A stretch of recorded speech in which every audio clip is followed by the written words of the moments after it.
आज के इस वेदांत के एपिसोड में हम बात करने वाले हैं यूरिनरी एंड किडनी प्रॉब्लम्स के बारे में। जिसे समय रहते ही ट्रीट नहीं किया गया तो ये बहुत बड़े क्रॉनिक डिजीज बन सकते हैं। और इसी विषय में हमारे साथ बात करने के लिए हमारे साथ स्टूडियो में मौजूद हैं मशहूर हकीम खुर्शीद मुराद साहब। चलिए इनका स्वागत करते हैं। हकीम साहब, आपका वेदांत में बहुत बहुत स्वागत है। बहुत बहुत आपका भी शुक्रिया। वेदांत में आज हम बात करें यूरिनरी एंड किडनी डिजीजेस के बारे में। तो अगर आपके भी मन में कोई सवाल उठ रहा है तो आप बेझिझक होकर पूछ सकते हैं। हमारे कॉन्टैक्ट डिटेल्स आपकी स्क्रीन पर फ्लैश हो रहे हैं। हकीम साहब, आजकल बड़ी कॉमन समस्या हो गई है कि यूरिन करते समय बहुत सारे लोगों को जलन महसूस होती है। तो आखिर ये होता क्यों है? असल में यूरिन में जलन कई कारण से होती है। एक आजकल जो सबसे बड़ा कारण चल रहा है वो एक तो ये कि यूटीआई है जी, यूरिनरी ट्रैक्ट इन्फेक्शन। लोगों के ज़्यादातर पेशाब के अंदर एक बैक्टीरिया ग्रो कर जाता है जिसको इकोलाई कहते हैं। और वो इकोलाई जो है पेशाब की नाली के अंदर सूजन पैदा कर देता है। जब पेशाब निकलता है तो उससे बर्निंग होती है और जलन होने लगती है। कभी कभी इसके अंदर अल्सर भी बन जाते हैं। कभी इसमें हेमिचूरिया भी हो सकता है कि वो अगर बैक्टीरिया ने वहाँ कोई लीजन बना दिया तो ब्लड भी आ सकता है इसके अंदर जी। और ये कभी कभी यूटीआई जो है ये अपर यूटीआई में चला जाता है, ऊपर भी चला जाता है। और कभी कभी ये ज़्यादा अगर सीरियस हो गया तो किडनी तक को इसका इफ़ेक्ट आता है जी। इसमें भी कभी कभी शाम को फीवर आने लगता है, फैटीग लगती है, थकावट बहुत ज़्यादा आती है, कभी प्यास लगती है, कभी बर्निंग इतनी ज़्यादा होती है कि आदमी के यहाँ से बैक तक पेन चला जाता है और लोअर बैक के अंदर जिसको लॉइन रीजन कहते हैं कमर से आगे तक ये भी इन्फेक्शन अपर ट्रैक में जब आ जाता है तो वहाँ शुरू हो जाता है। तो ये मोटा मोटी आपने बता दिया कि ये सारे सिम्टम्स है। अगर आपको यूरिनरी इन्फेक्शन हुआ है तो बुखार हो सकता है, फिर जलन हो सकती है, लॉइंस में दर्द हो सकता है जी, और सबसे बड़ा फैटीग हो सकती है, पैरों में दर्द और नौशिया और वॉमिटिंग भी हो सकती है। अच्छा, इतने सारे सिम्टम्स आप देख सकते हैं यूरिनरी इन्फेक्शन में होता है। अगर इसे सही समय पे क्योर नहीं किया गया तो क्या इसे क्रॉनिक डिजीज बढ़ने के चांसेस हैं? बिल्कुल, क्रॉनिक में एक तो यही है कि अल्सर होने का यूरिन में आ सकता है। अल्सर होने के बाद वहाँ इन्फेक्शन और कैरी कर सकता है। सेकंड, ये जो लोअर पोर्शन से लोअर ट्रैक से अपर ट्रैक में चला जाता है। जब अपर ट्रैक जो है वो क्या है, किडनी और किडनी की जो दो हमारी रगें उतरती हैं उन सब में यूरेट्रस में के थ्रू चला जाता है तो ये किडनी को भी कहीं ना कहीं डैमेज करना शुरू कर देता है। तो सबसे बड़ा ये है कि किडनी इससे इन्वॉल्व हो जाती है और किडनी के तो फिर बहुत से डिजीज़ जो हैं वो अपने आप शुरू होने शुरू हो जाती हैं। यानी कि यूरिन इन्फेक्शन को समय पे ट्रीट नहीं किया गया तो किडनीज भी इफेक्ट हो सकती है। और हम सबको पता है कि किडनी हमारी बॉडी का कितना इंपॉर्टेंट हिस्सा है। अगर आपके मन में भी कोई सवाल उठ रहा है तो आप बेझिझक कॉल कर सकते हैं। हमारे कॉन्टैक्ट नंबर्स आपकी स्क्रीन पे फ्लैश हो रहे हैं। यूरिनरी इन्फेक्शन की बात करें तो ये इन्फेक्शन ज़्यादा तौर पे मेल्स में होता है या फीमेल्स में? असल में यूटीआई ज़्यादातर जो है लेडीज़ में ज़्यादा होता है और मैरिज के बाद ज़्यादा होता है जी। हाँ, लड़कियों में ये कम पाया जाता है। जितनी मैरिड वुमेंस हैं उनको ये ज़्यादा होता है और मेल्स में ये बहुत ही कम होता है। इसका क्या रीज़न है कि इसके रीजन में कहीं कहीं तो एक तो ये कि जो आपकी यूरेथ्रा है वो सिकुड़ जाती है, छोटी हो जाती है तो बैक प्रेशर आना लगता है और वो बैक प्रेशर वहाँ से इन्वॉल्व कर देता है अपर ट्रैक को। वहाँ पर ये इन्फेक्शन इजीली ग्रो करना शुरू कर जाता है। जी। बात करें किडनी की तो किडनी स्टोन जो हम हमेशा से सुनते आए हैं उसके बारे में बताइए कि ये होता क्या है और हो कैसे जाता है? उसमें यह है कि ये पेट के से संबंधित है। हमारे पेट की पाचन शक्ति जो हम खाना खा रहे हैं उसमें सारी चीज़ें होती हैं, कैल्शियम भी है, ऑक्सीलेट भी है, फास्फेट भी है, म्यूसिन भी है। अगर ये पूरी तरह से पचता नहीं है तो ये क्योंकि सारी गंदी चीज़ हमारी दो या तो स्टूल से पास हो जाती है या यूरिन से पास होती हैं जो वेस्ट है। अब ये वेस्ट जब पास होता है तो बहुत छोटा सा पार्टिकल गया और रुक गया, उस पर और जाके कैल्शियम है तो कैल्शियम डिपॉजिट होता रह गया, फास्फेट है तो इस तरह से ये बनते चले जाती हैं। और अगर पास भी हो जाए तो इतना छोटा रह जाता है पार्टिकल कि उस पर आके ये फिर बढ़ते चले जाते हैं, फिर इनका साइज़ बढ़ता ही चला जाता है अगर ये पूरी तरह से पास ना हो पाए। हकीम साहब, कितने प्रकार के किडनी डिजीजेस होते हैं? क्योंकि किडनी डिजीज सारे क्रोनिक होते हैं जहाँ तक हमारा मानना है।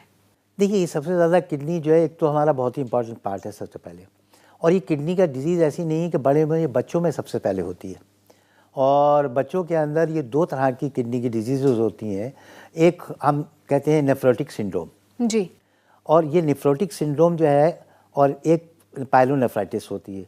अब जिसके अंदर अगर सिंड्रोम्स होते हैं उसके अंदर एक तो प्रोटीन हमारी जो किडनी का है वो पास होना शुरू हो जाता है। जब किडनी का प्रोटीन, समझ लीजिए उसको एल्बुमिन भी कहते हैं, वो पास होते होते किडनी की जो अपनी फैट है उसको भी ख़त्म करता चला जाता है और वो सुकड़ना शुरू होता है। उससे बॉडी में पानी का रिटेंशन शुरू हो जाता है, मुंह पे सूजन आ जाती है, पैरों पे सूजन आ जाती है, वॉमिटिंग शुरू हो जाती है, पूरे बॉडी में एडिमा हो जाता है और उसके बाद ये एक चलता रहता है। और ये इतनी भयानक बीमारी होती है कि इसको आम दवाएं कंट्रोल ही नहीं कर पाती हैं, तो डायरेक्ट कॉर्टिज़ोन के ऊपर डाल दिया जाता है, कॉर्टिकोस्टेरॉइड्स पे। कॉर्टिकोस्टेरॉइड हम कहते हैं जिसको लाइफ सेविंग ड्रग, वो इतने से बच्चे को दे दी जाती है। उसके बाद क्या है, ये ठीक हो जाता है, फिर रिकरेंट होता है, फिर थोड़ी देर बाद फिर उसको अटैक होते हैं, फिर उसके बाद ये यही एपिसोड चलता है। ये सही होता है, फिर ख़राब होता है, सही होता है, ख़राब होता है, और अल्टीमेटली ये जो डिज़ीज़ है ये किडनी फेलियर की तरफ ले जाती है। अब किडनी फेलियर तो आप समझ लिए कि वो एक बहुत ही वो डिजीज़ है। जी बिल्कुल। अब जितने ये नेफ्रोटिक सिंड्रोम है या नेफ्राइटिस है, ग्लोमेरुलर नेफ्राइटिस बच्चे में बहुत ज़्यादा होती है। उसके अंदर क्या है कि उसमें ब्लड तक आ जाता है ग्लोमेरुलर नेफ्राइटिस में। उसमें भी ये एल्बुमिन पास होती है, प्रोटीन पास होती है, एडिमा बहुत ज़्यादा होता है, बच्चे की आंखें बिल्कुल खुलती तक नहीं है और इतना पफी हो जाता है, फेस इतना बड़ा हो जाता है। कभी बच्चों को देखा होगा ऐसे कि इतने बड़े फेस के होते हैं, और बॉडी का रेजिस्टेंस इतना कम हो जाता है कि अगर फीवर वाला भी गया उसके पास से तो उसको फीवर आ जाएगा, थ्रोट इन्फेक्शन हो जाएगा, बॉडी का जितना है पेट में पानी आना शुरू हो जाएगा, फीवर ऑफ एंड ऑन आने शुरू होगा, खुजली रहेगी और बाद में ब्लड हेमीचूरिया, यूरिन से ब्लड पास करना शुरू कर देगा। अब एक तो उधर प्रोटीन कम हो गई, फिर ब्लड लॉस हो गया, तो उस तरह से बच्चे के अंदर बहुत ज़्यादा कॉम्प्लिकेशन शुरू हो जाती हैं।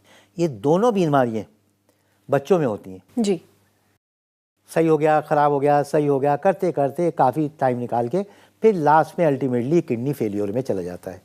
तो फिर कहते हैं कि हम आर्टिफिशियल किडनी लगा देते हैं जिसका नाम है डायलिसिस। जी, उससे क्या करते हैं कि हमको एक दिन में लगाया मशीन से, हमने उसको एक्सक्रीट कर दिया और उसके बाद फिर दूसरे दिन वो हो जाता है। अब ये करते करते करते करते क्या होता है कि किडनी से हम गंदगी तो खींच रहे हैं, साथ में उसके अच्छी चीज़ें भी निकल आती हैं। अच्छी चीज़ों में क्या है कि पोटेशियम जो हमारे मसल्स को जान देता है, ताकत देता है, किडनी को हेल्दी रखता है, और सोडियम ये भी साथ में लॉस हो जाते हैं।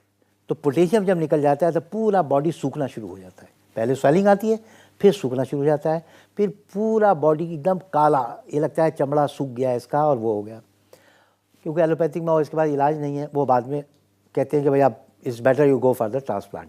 हकीम साहब, आपने इतनी सारी इन्फॉर्मेशन दी, लेकिन आई एम श्योर दर्शक अभी बहुत कुछ जानना चाहते हैं। ये ऐसे टॉपिक्स हैं जिसे एक एपिसोड में हम कवर नहीं कर सकते, इसलिए हम इसे फिर से कंटिन्यू करेंगे। अगले एपिसोड में इसी टॉपिक पे फिर से चर्चा करेंगे। आई एम श्योर ये मेरे लिए, हमारे सब के लिए बहुत ही महत्वपूर्ण है। Thank you so much. Okay, आपका बहुत बहुत शुक्रिया। अगर आपको इस विषय में कुछ और जानकारी चाहिए तो बेझिझक हमें संपर्क कर सकते हैं। हकीम साहब और वेदांत की पूरी टीम आपकी मदद के लिए तत्पर है। हकीम खुर्शीद मुराद से कोई भी सवाल पूछने के लिए आप हमें संपर्क कर सकते हैं। Vedant India 136/A civil lines, circuit house crossing, Bareilly 243001। हमारे फोन नंबर्स हैं 08881333777, 0581606337। हमारी मेल आईडी है dramid@vedantclinics.com, consult@vedantclinics.com। हमारी वेबसाइट है www.vedantclinics.com। कुदरत में ही छुपे हुए हमारी सेहत के हर रहस्य, ऐसे ही किसी रहस्य से हम फिर से पर्दा उठाएंगे वेदांत में। लेकिन अभी नहीं, अभी हमें इजाजत दीजिए, हम फिर मिलेंगे वेदांत के अगले एपिसोड में। Till then you take care, because हमें आपकी फिक्र है।